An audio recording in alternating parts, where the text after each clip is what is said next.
है bio molecules. जैसे कि नाम से पता लग रहा है, the molecules present in biological evidences और the living organism.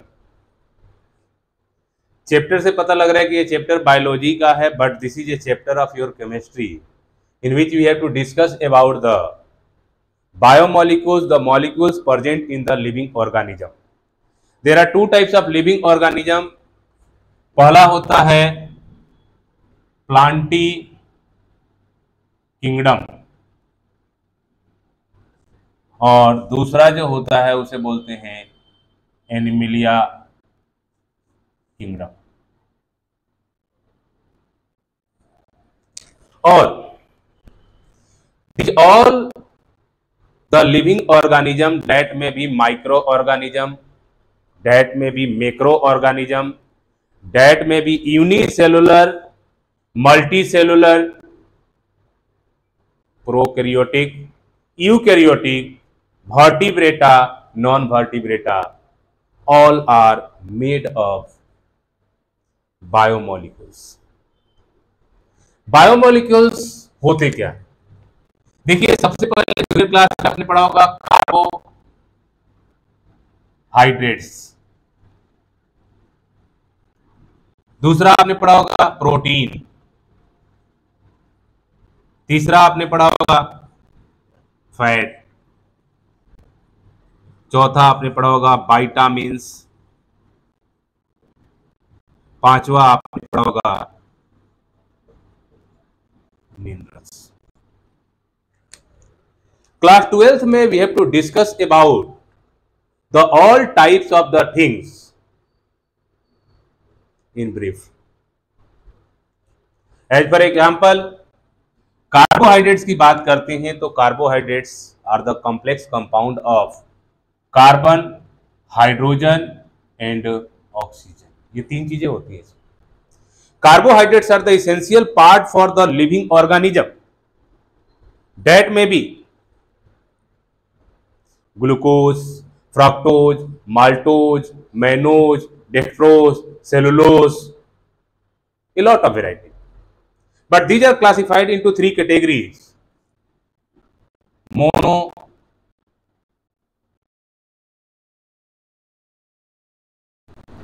oligosaccharides and polysaccharides। इनमें कुछ एक ऐसे होते हैं जो वाटर सॉल्युबल होते हैं और कुछ एक ऐसे होते हैं जो वाटर इनसॉल्युबल होते हैं। जैसे अगर सेलुलोज ले लो आप, वाटर इनसॉल्युबल का एक कॉमन एग्जाम्पल है। ऐसे ही रफिनोज ले लो, वाटर इनसॉल्युबल का एग्जाम्पल है। बट आप स्टार्च लोगे, स्टार्च भी वाटर इनसॉल्युबल है। बट आप कार्बोहाइड्रेट में फ्रक्टोज लेते हो, ग्लूकोज लेते हो, माल्टेज लेते हो, वो मोनोसेकेराइड और ओलिगोसेकेराइड के बीच का हिस्सा है, डेट आर वाटर सॉल्युबल। ओ भाई मिस्टर कुबेर, क्या दिक्कत है?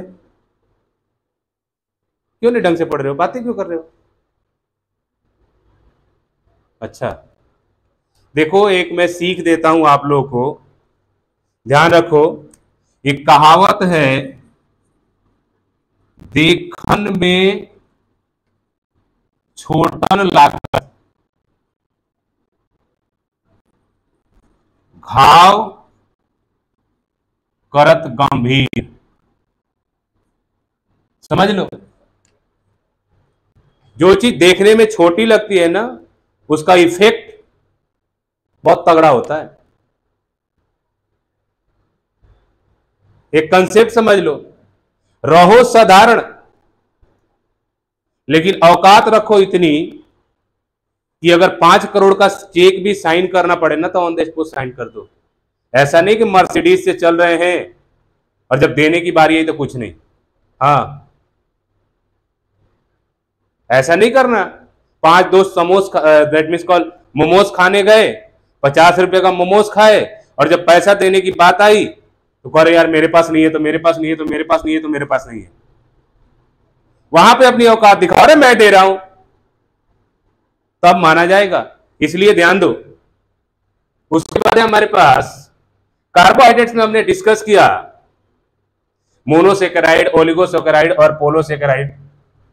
मोनो और ओलिगो जो होते हैं वाटर सॉल्युबल होते हैं और पॉलीसेकेराइड जो होते हैं वाटर इनसॉल्युबल होते हैं। अगर स्टार्च को डिसॉल्व करने की कोशिश आप करोगे तो डिसॉल्व नहीं होगा पानी में। उसी तरीके से प्रोटीन्स है। प्रोटीन्स में एक कॉमन चीज आती है फॉर्मेशन ऑफ अमीनो एसिड। आपने पढ़ा होगा हमारे बॉडी के अंदर जेनेटिक मटेरियल होता है जिसको डीएनए कहा जाता है, डीऑक्सीराइबोन्यूक्लिक एसिड। इसमें बहुत तरह के अमीनो एसिड हो सकते हैं, गुआनाइन, थाइमाइन, एडोनाइन, साइटोसिन, ग्लूमेटिक एसिड और भी बहुत सारे हो सकते हैं। और अगर प्रोटीजिनियस मटेरियल बॉडी के अंदर इनपुट नहीं होगा तो जेनेटिक मटेरियल का फॉर्मेशन प्रॉपर तरीके से नहीं हो पाएगा। और जेनेटिक मटेरियल का फॉर्मेशन अगर प्रॉपर तरीके से नहीं होता है तो बॉडी का mental growth as well as genetic growth जो होता है वो प्रॉपर तरीके से नहीं हो पाएगा। आप लोगों को बार बार कहा जाता है प्रोटीजिनियस मटेरियल खाइए, बट आपको खाना समोसा, चाउमीन और बर्गर है जिसमें प्रोटीन का अमाउंट बिल्कुल भी नहीं होता। इसलिए ध्यान दीजिए कि केवल बॉडी का ग्रोथ नहीं होना चाहिए, मेंटल ग्रोथ, साइकोलॉजिकल ग्रोथ और जेनेटिक ग्रोथ होना भी जरूरी है। अगर ये नहीं होगा तो बॉडी हाथी जैसा दिखेगा, काम उसका चींटी के बराबर भी नहीं होगा। इसलिए biomolecules plays an important role in the living organism and so we should take proper diet in which all the types of the biomolecules will be available in proper amount.